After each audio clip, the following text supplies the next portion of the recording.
practice. We've been practicing for long, but it's been really fun, really fun. What was it like this summer to be able to get your feet wet but not be able to practice?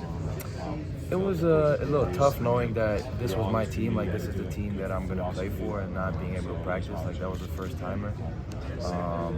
But it was still an easy adjustment though, with all the teammates and the coaches embracing me, and I was still able to embrace the culture, embrace the team chemistry, and that definitely made it way back easier than in August. Who helped you through that? Like teammates, coaches? Oh yeah, everybody. It's been a whole unit this whole summer since I came here up until now, so it's just been everybody, also the whole coaching staff. So what was it about Ohio State that you said, this is the next step in my career, this is the right step for me? Definitely my talks with Coach Diebler. I think that was for sure the biggest factor. And then also the interest they shown in me after the first Zoom we had. Unfortunately, I couldn't do any visits, but I wouldn't have it any other way. What was it that put you on their radar? I don't know. I think it was my good performances across Europe in the tournaments we had. Also, I think Basketball Without Borders, the one in Spain and then the one in San Francisco, definitely put me on some notes, I'd say. And yeah, that's it. So you mentioned obviously getting to practice now. What has that been like? How do you feel your game is acclimating to the way Ohio State wants to play? I think the biggest difference is not necessarily the play style, just the play speed. Like, we do play very fast, and also considering the fact that I was playing in Spain, which is one of the countries in Europe that play the fastest basketball, knowing that this here is still a lot faster than it was in Spain. It's not been too tough just because we get a lot of reps in. I get a lot of reps in. Yeah, what's it like? But yeah, that was an adjustment. And then during practice, it's just overall communication, just hyping each other up, talking on defense, talking on offense. That was something that we didn't have in Europe. How's Coach Diebler been using you in practice? What does your role look like as you look at this season? It's been different every time. I don't think that we have like very strict roles necessarily, not that I can't bring the ball up, or it's not like, I don't know, Bruce is the only one that can bring the ball up. So I think we're mixing it up, and I think that's also a weapon that we can use for sure. That's going to be very dangerous, just knowing that we got 3 or 4 dudes that can potentially bring it up, even with Tilly right here also bringing it up. That makes it 5 dudes, and that's like pushing the pace, pushing the ball, getting people that can shoot. Everybody can shoot on the floor, so it's just scary the spacing we can have. And who do you play against the most in practice? Who do you play against? It's different every time because we have different teams every time. I do go against Dev a lot just because he plays like the 3, and then it depends. Like I said, it depends on the day. There's days where I'll be guarding Bruce all the time, and there's other practices where it's like against Junie, and then sometimes there, or Gabe or whoever. So that's just like it can vary. What's it like going against Dev? Obviously making the position change a little bit.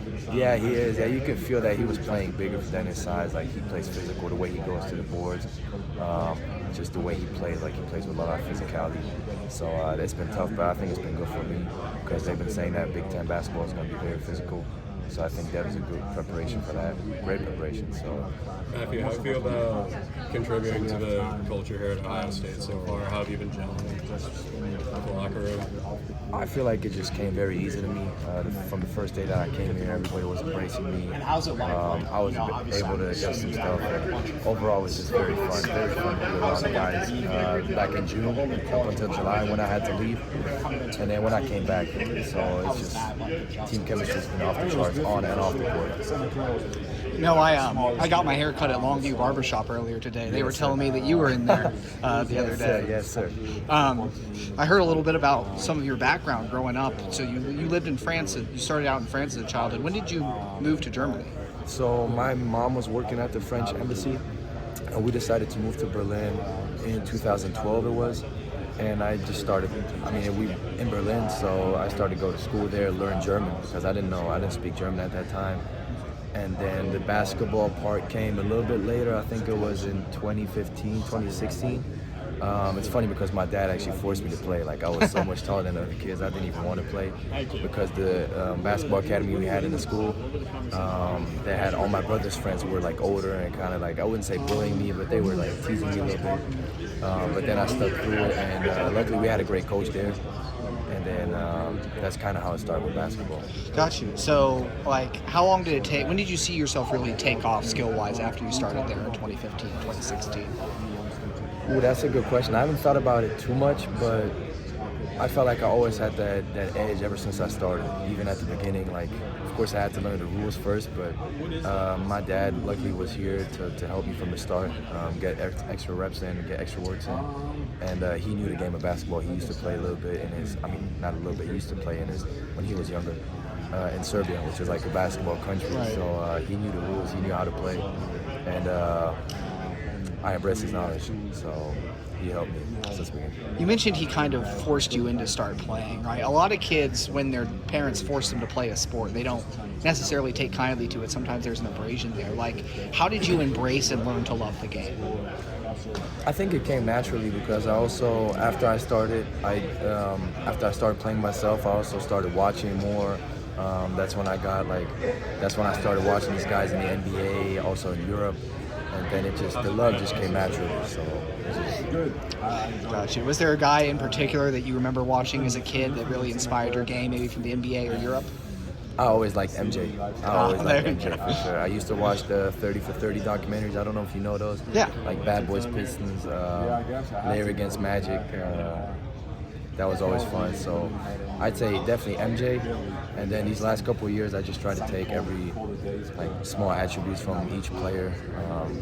I don't know, Shea, some stuff that he does, some footwork, some footwork that Doncic has. So that's been different. But I think the first guy was MJ for sure. Awesome. I heard you speak 5 languages too. Yes, sir. So what all do you speak besides English, French, and German? I mean, if some people that know me might hear it, they might argue with me because my Serbian is not too good.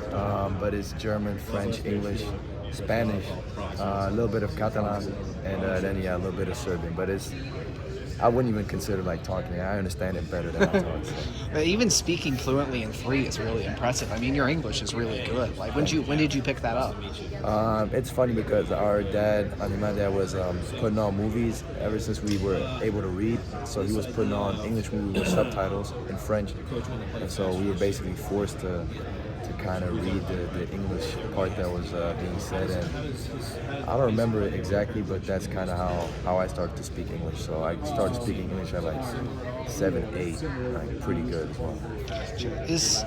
Obviously you moved around some as a kid, but was there any nervousness about coming stateside? Like, have you felt homesick at all? Like, what's that experience been like moving to America? So that homesick part, not really, because I've been gone from home the last 3 years. Makes sense. The only major difference was the time difference. So right now it's 6 hours plus there, so it's 4:30 now. So there it's I don't want to say nothing wrong. It's 10:30, so it's tough. That's a little tough just to be in communication with him, because when I come to class or after practice, I'd be having short windows to have a phone call, so that's good.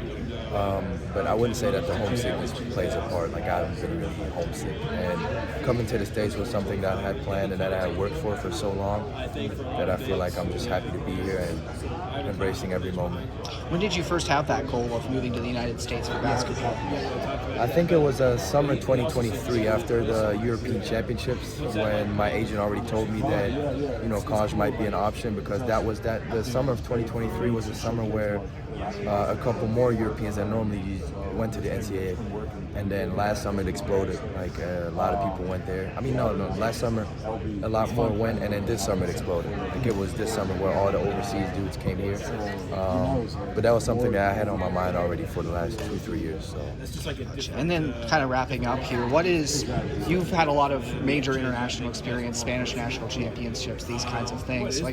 What do you think that will bring to the team, bring to the locker room, and translate to the college game? I think it's experience. I did play with the first team. I was around them. They're pros, ex-NBA dudes that went to college. They told me a lot of stuff. They gave me a lot of tips that I can bring here. and I just think I bring versatility with my size, with my skill set, and a little bit of everything. You know, I got to get better on defense, but I will bring more defense there than people have seen from me before. And then on offense, it's shooting, passing, and